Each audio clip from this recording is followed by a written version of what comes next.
चलिए देखिए, आज जितने आपके कला के अंदर बहुविकल्पी प्रश्न बन सकते हैं, ठीक, सारे प्रश्नों का आंसर एक साथ जानेंगे। और अभी तक आपको पढ़ाया गया है, कल भी बहुत सारे क्वेश्चन आपको बताए गए थे। तो यहां से मैं क्वेश्चन बोलूंगा और आप में से जितने लोगों को पता होगा उसका तुरंत आंसर देंगे, ठीक।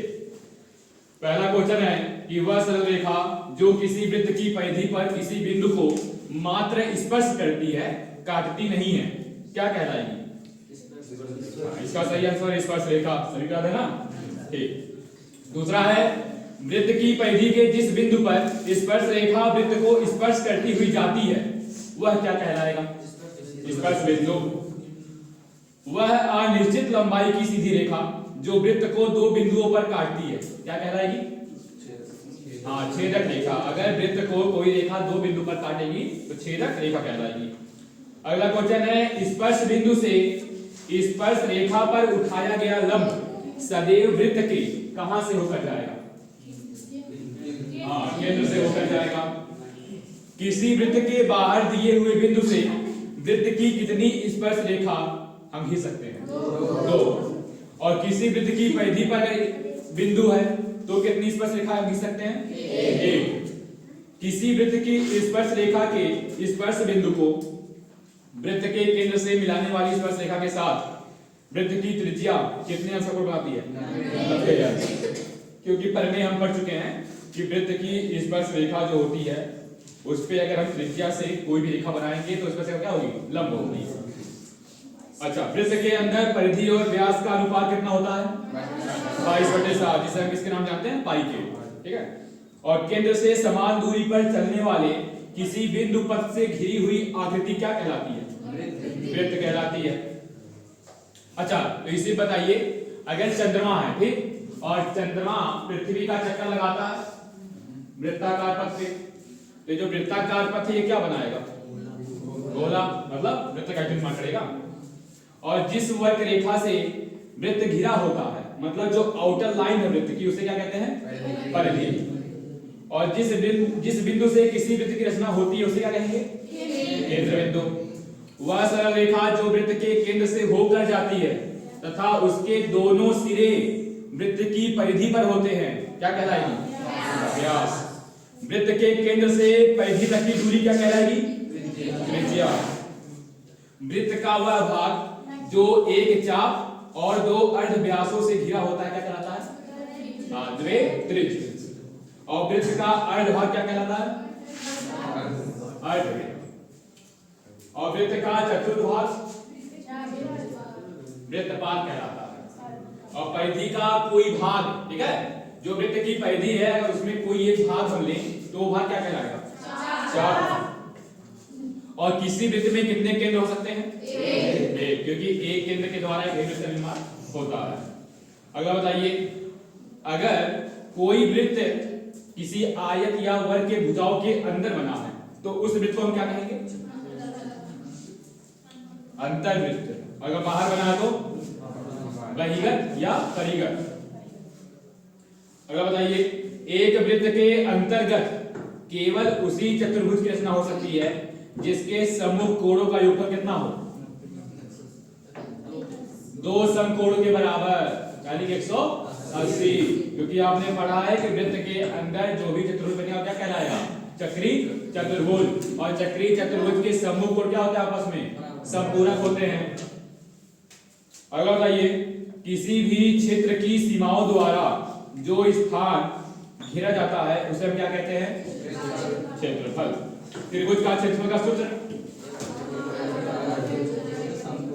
समकोण त्रिभुज का ही आगे पूछा जाता है। तो 1/2 गुणे ढाल गुणे ऊंचाई। समबाहु त्रिभुज का क्षेत्रफल क्या बताया गया था? हाँ, गैडी में 3, आगे गैडी में 3/4 गुणे भुजा स्क्वायर। आयत का क्षेत्रफल लंबाई गुणे चौड़ाई।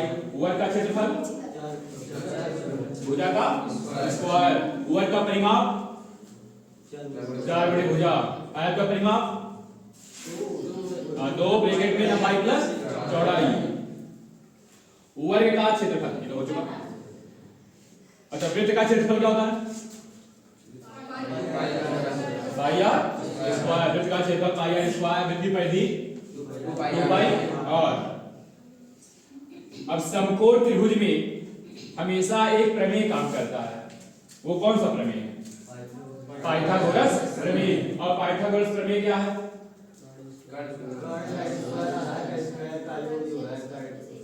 पाइथागोरस प्रमेय ये है कि किसी भी समकोण त्रिभुज में जो सबसे बड़ी भुजा होगी वह उस समकोण त्रिभुज का कर्ण होगी, और कर्ण के भुजा का वर्ग बाकी दोनों भुजाओं के वर्गों के योग के बराबर होगा। अर्थात कर्ण का स्क्वायर बराबर लंब स्क्वायर प्लस आधार स्क्वायर। और त्रिभुज की माध्यिका क्या करती है? हाँ, त्रिभुज की जो माध्यिका है वो शीर्ष कोण से जिस भी भुजा पर डाली जाएगी सामने वाली भुजा को दो भागों में बांटेगी। तो अगर वो उस त्रिभुज को दो भागों में बांट रही है तो दोनों त्रिभुजों के क्षेत्रफल क्या होंगे? आपस में बराबर होंगे। क्यों? क्योंकि समान भागों में बांटती है। और चतुर्भुज की भुजाएं जो है, ठीक है, मान लीजिए एक आयत है और आयत के मध्य बिंदुओं को हमने मिला दिया आपस में, तो ये जो नया चतुर्भुज बनेगा इसके सम्मुख भुजा कैसे होंगी? समानांतर। आलेखन का क्या तात्पर्य है? आलेखन क्यों करते हैं? हाँ, आलेखन करते हैं सौंदर्य के लिए। सौंदर्य का मतलब क्या होता है? सुंदरता। मतलब सुंदरता को बढ़ाने के लिए आलेखन किया जाता है। वह आलेखन जिसमें ज्यामितीय आकारों का प्रयोग होता है उसे क्या कहते हैं? ज्यामितीय आलेखन। ऐसा आलेखन जिसमें पूरा जो समतल है उसे सजाते हैं उसे क्या कहेंगे? हाँ, सर्वांग आलेखन। ज्यामितीय आलेखन में रचना का आधार क्या है?